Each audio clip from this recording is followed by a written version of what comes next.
নমস্কার, good day with Mantoux ব্লগে আপনাদের সকলকে স্বাগত জানাই। আশা করছি আপনারা সকলে খুব ভালো আছেন, সুস্থ আছেন।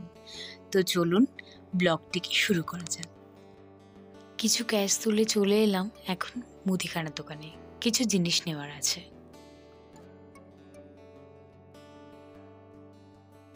এখন চলে এলাম একটা ফুলের দোকানে, কালকের জন্য ফুল নিতে, কারণ কাল বৃহস্পতিবার, ঠাকুরকে দিতে হবে না।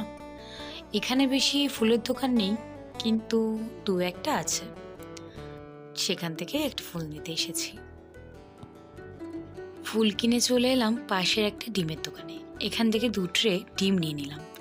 ভাবছেন তো দুজন থাকি, 2 ট্রে ডিম কি করব? সেটার একটা বিশেষ কারণ আছে, সেটা কোনো একটা ব্লগে জানতে পারবেন।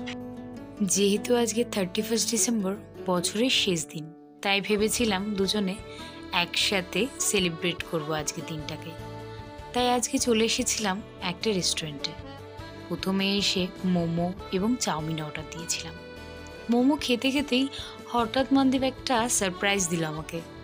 সেই সারপ্রাইজটা একটু পরেই তোমরা দেখতে পাবে। আমি সত্যিই জানতাম না ও কি সারপ্রাইজ আমাকে দিতে চলেছে।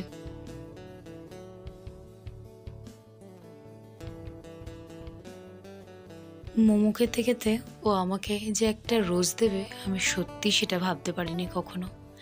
ও কখন ফুলের দোকান থেকে রোজটা আমার জন্য নিয়েছে, সত্যি আমি খুব সারপ্রাইজড হয়ে গেছিলাম।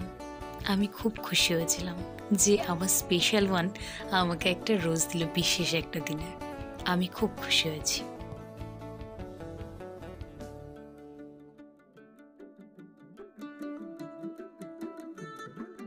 সেলফি তুলে ওখান থেকে বেরিয়ে রুমের দিকে রওনা হলাম।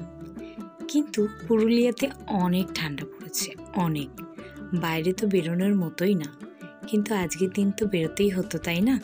তাই জন্য দুজনের আসা এবং দুজনের মতন টাইম স্পেন্ড করা। তা চলুন আজকের মতো এই ব্লগটা এই পর্যন্তই। নেক্সট ব্লগে আবার দেখা হবে। তাহলে আজ চলি। সকলে খুব ভালো থাকবেন, নিজেদের খেয়াল রাখবেন এবং সুস্থ থাকবেন। আর ভিডিওটা যদি ভালো লেগে থাকে তাহলে একটা সাবস্ক্রাইব, লাইক অ্যান্ড শেয়ার করবেন।